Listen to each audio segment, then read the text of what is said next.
o que mantém o homem vivo vem num momento, a hora que o Renato sai do Teatro Oficina, né? Que ele fundou com o Zé, com o Amir, e por onde ele ficou durante 14 anos.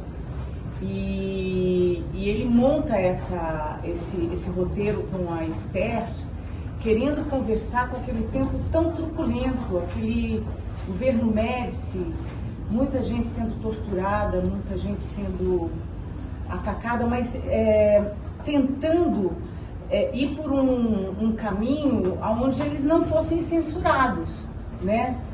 E eles conseguem dialogar com esse momento. Depois tem um segundo momento que ele conta isso na peça, que já é na abertura, e que eles estão muito felizes em receber os amigos que foram exilados e tudo mais, mas triste sim, porque os carrascos dessa ditadura foram anistiados, né? Então ali também existe uma consciência de que isso vai perpetuar um tipo de postura e um lugar no Brasil que deveria ser olhado, né? Acho que...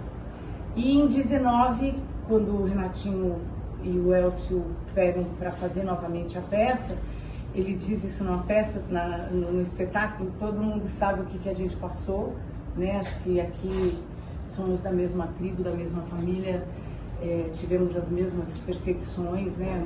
Uma perseguição ao conhecimento, à Mata Amazônia, à educação, à arte, né? Essa truculência e esse retorno, na verdade, do que ele havia vivido em 1971. Foi um momento muito, muito duro para o Renato, extremamente doloroso.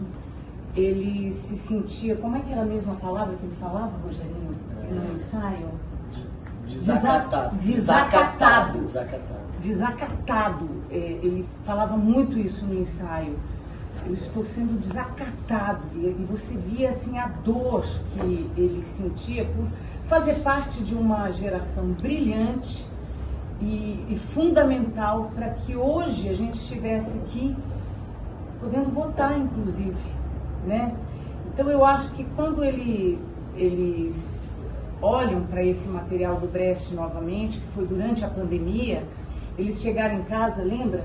Com uma Bíblia deste tamanho, tinha toda a obra do Brecht. Era uma coisa impossível de se fazer, tinha que ser uma série durante o ano todo, porque só de poemas tinha 50 poemas. E aí chegou-se à conclusão que a pergunta tinha que ser coletiva, que a gente tinha que responder juntos.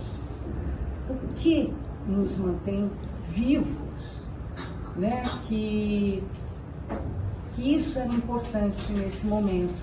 O Renato foi mais um encontro, agora potente. E o Renato, ele é de uma geração de atores e atrizes que a gente precisa entender muito, que é a vocação de ser ator.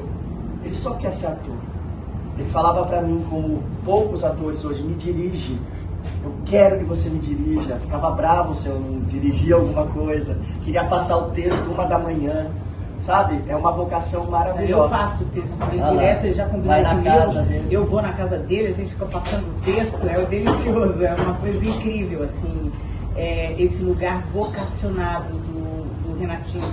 Queria só completar uma coisa, que ele é um ator, é tão louco, porque é uma peça celebração. Você fez várias peças, né? Fiz, eu já casei com o Renato, já fui amante, uma loucura, tudo que a gente fez na mostra de dramaturgia, nós fizemos 21 peças juntos. E depois a gente ainda fez com a Cibele Forjaz o Liberdade, que o Paulo Goulart e a N7 produziram. Então a gente tem realmente uma afinidade. Mas eu queria completar o que o Rogerinho colocou tão bem, que assim, para o Renatinho, não interessa a celebração se ele não estiver inserido no seu tempo. Ele é um questionador, ele realmente é um ator que quer dialogar com o seu tempo, com as questões necessárias daquele momento. Então eu acho que tem muito isso também do espetáculo, né? E ele chegou, a gente começou a ensaiar quando eu cheguei na casa da Débora, e ele tinha acabado de operar o coração, feito a ponte de safena. E fazia acho que 3 meses, 2 meses e meio. E ele já estava lá na mesa ensaiando. Eu olhava e falava, nossa, se eu tivesse operado esse coração há 2 meses, eu estaria, sei lá, ainda perplexo com tudo isso, né? Mas ele conta que o médico falou assim, você quer ficar na sua casa vendo TV, você não precisa operar. Agora, se você quiser fazer teatro, você precisa operar. Aí ele fala, corta, pode cortar. E ele agora, acabou de fazer 87 anos no sábado. Então essa temporada aqui também é mais o aniversário dele, porque ele acabou de fazer 87 anos. E aí com esse monte de poemas e canções e textos trechos, aí a gente começou a olhar e pegou como se fosse o núcleo de todo esse trabalho e escolheu algumas unidades, né? Para que também o meu trabalho pudesse chegar, que eu chamo os meus trabalhos que eu dirijo de ato espetáculo musical, que é um trabalho que parte da poesia, da música, da biografia, dos depoimentos e da obra também de um texto. Então ali você tinha o Brecht, mas quando eu cheguei eu falei, o público tanto precisa ver o Renato em cena, então ele vê uma peça de 3 horas com o Renato em cena, mas também vai escutar o Renato.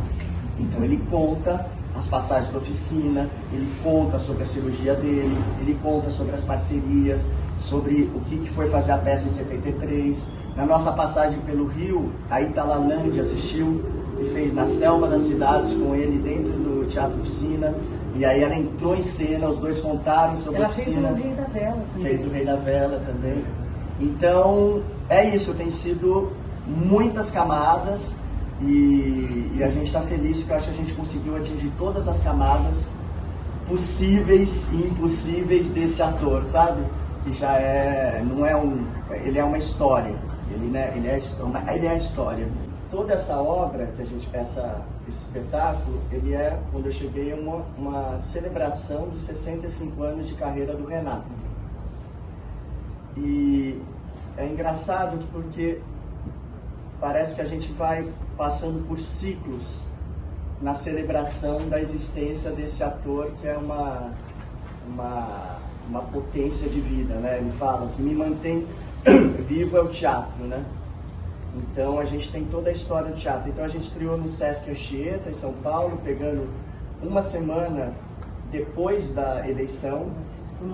Então a gente fazendo o Arthur Ui, que é uma crítica a esse ditador, a questão dos milicianos, sem saber se a nossa estreia a gente teria como presidente o Lula ou o Bolsonaro. Então a gente ensaiava, a gente se emocionava, a gente chorava, e a gente falava, nossa, e se o Bolsonaro ganhar essa eleição, né? Como que vai ser o nosso espetáculo, né? Seria uma outra coisa. Então, aí a gente seguiu e foi para a oficina. Quando a gente foi para a oficina, 3 meses antes, o Zé Celso tinha morrido. O Renato, fundador da oficina, não se apresentava na oficina há 50 anos.